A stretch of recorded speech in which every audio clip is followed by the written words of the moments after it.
احمد شاہ ابدالی، جنہیں احمد شاہ درانی بھی کہا جاتا ہے، ان کا شمار موجودہ افغانستان کے بانی کے طور پر کیا جاتا ہے۔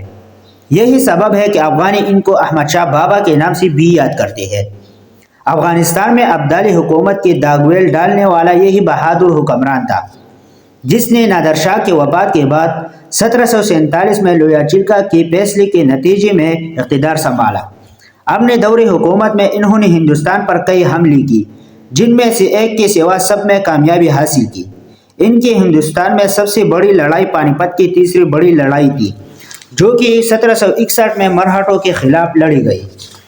اس جنگ کے بارے میں یہ بھی کہا جاتا ہے کہ مغل حکمرانوں کی کمزوری کا فائدہ مرہٹا حکمرانوں نے اٹھایا اور تیزی سے ہندوستان کے مختلف علاقوں کو فتح کرتی گئی، یہاں تک کہ مرہٹا دہلی تک جا پہنچے۔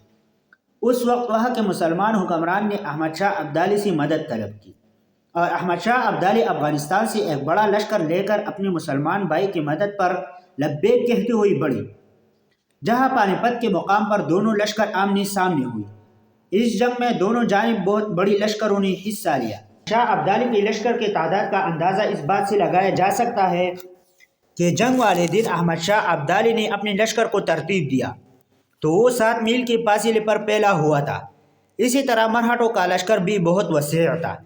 اس کی قیادت بالاجی باجی راؤ کا بیٹا اور ولی عہد وشوراؤ کر رہا تھا۔ مرہٹوں کو ہندوستان کے سارے راجاؤں کے ساتھ ساتھ ہندوستان کے کچھ مسلمان حکمرانوں کی حمایت بھی حاصل تھی۔ دونوں لشکروں میں پانی پت کے میدان پر ٹکراؤ ہوا، جن میں شدید ترین مقابلے کے بعد مرہٹوں کی سپہ سالار ولی عہد وشوراؤ کے ہلاکت کے بعد اس جنگ کا فیصلہ احمد شاہ ابدالی کے حق میں ہوا۔ اس جنگ میں بڑی تعداد میں مرہٹ ہلاک ہوئی اور احمد شاہ ابدالی نے ان کو ایسی عبرتناک شکست سے دوچار کیا کہ وہ دوبارہ سر اٹھا نہ سکے۔